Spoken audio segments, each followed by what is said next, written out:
یخافون یوما تتقلب فیہ القلوب والابصار،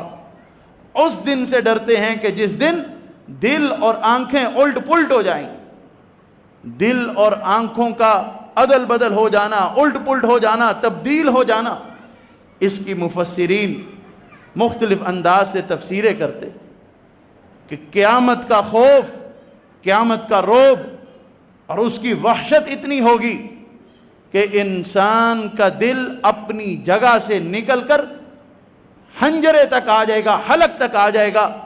اور یہ کیفیت ہوگی نہ تو دل منہ سے باہر نکلتا ہے نہ دل اپنی جگہ پر واپس لوٹتا ہے.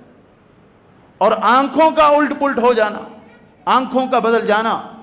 کہ دنیا کے اندر یہ دیکھا کرتے تھے، ان کو نظر آیا کرتا تھا، لیکن قیامت کے خوف کی وجہ سے ان کو دکھنا ہی بند ہو جائے گا، اندھے ہو جائیں گے. یخافون یوما تتقلب فیہ القلوب والابصار، اس کا دوسرا معنی کہ دلوں کا الٹ پلٹ ہو جانا، ان کے دل،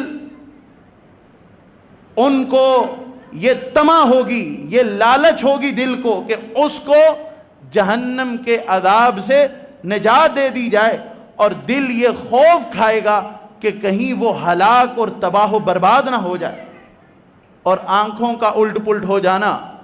آنکھیں کبھی ادھر نظر دوڑائیں گی، کبھی ادھر نظر دوڑائیں گی،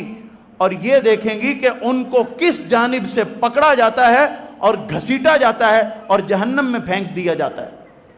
یخافون یوما تتقلب فیہ القلوب والابصار، اس کا تیسرا معنی کہ ان کی یہ اس دن سے ڈرتے ہیں کہ جس دن آنکھیں اور دل الٹ پلٹ ہو جائیں گے، کیونکہ دنیا کے اندر یہ رہتے ہوئے اسلام کو، دین کو، قرآن و سنت کو شک کی نگاہ سے دیکھتے تھے. ان کو اعتبار نہیں تھا، یقین نہیں تھا، شک کیا کرتے تھے کہ آیا یہ اللہ کی کتاب ہے بھی صحیح کہ نہیں، یہ نبی پر جو وحی اترتی ہے یہ کیا اللہ کی طرف سے ہے بھی کہ نہیں. یہ شک میں زندگی گزارتے تھے، وہ بھی ٹھیک ہے، وہ بھی ٹھیک ہے، پتہ نہیں کون صحیح عمل کر رہا ہے. شک، شکوک و شبہات میں یہ مبتلا تھے. لیکن جب یہ قیامت کے دن قرآن و سنت پر عمل نہ کرنے کی وجہ سے جہنم کے عذاب کو دیکھیں گے اور جہنم میں ملنے والی سزاؤں کو دیکھیں گے، اب ان کو مکمل یقین ہو جائے گا